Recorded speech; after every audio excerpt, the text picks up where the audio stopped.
This bar chart gives information about weekly sports activity participation. From the picture, we can see the value on Wednesday is 34. On Friday, the number is higher, which is 72. The highest amount is on Thursday, around 92. And the lowest one is on Monday, just 15. To sum up, the graph tells about weekly sports activity participation.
This bar chart gives information about on-time arrival rates of airlines.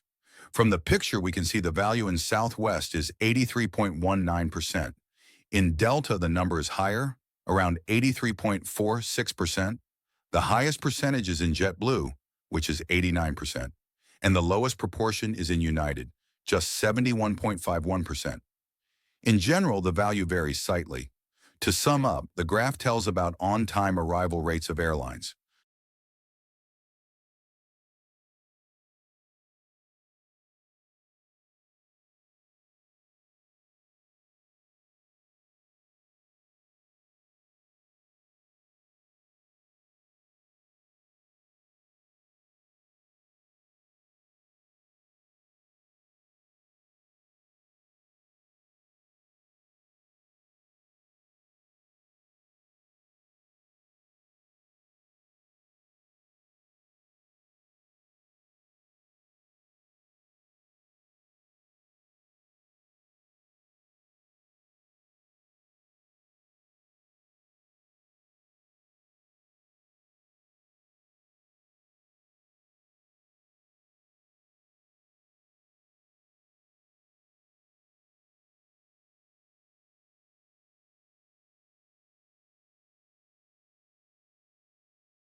This line chart gives information about user growth of Facebook and Twitter. From the picture, we can see the value of Facebook in 2016 is 1. In 2018, the number of Facebook is higher, which is 2. The highest amount of Twitter is in 2020, around is 221.4, and the lowest one of Twitter is in 2011, just 0.2. Basically, the user growth of Facebook is higher than that of Twitter. To sum up, the graph tells about user growth.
This bar chart gives information about population distribution by age group. From the picture, we can see the value in age 15 to 24 is 40.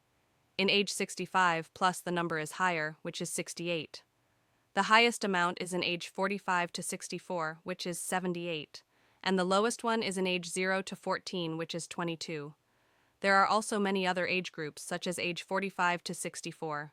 To sum up, the graph tells about population distribution.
This line chart gives information about monthly average exercise hours. From the picture, we can see the value in April is 8. In July, the number is higher, which is 10. The highest amount in August, around 13, and the lowest one is in June, just 5. There are also many other months, from January to December. To sum up, the graph tells about monthly average exercise hours. Thanks for watching. Please like, share, and subscribe this channel for more videos.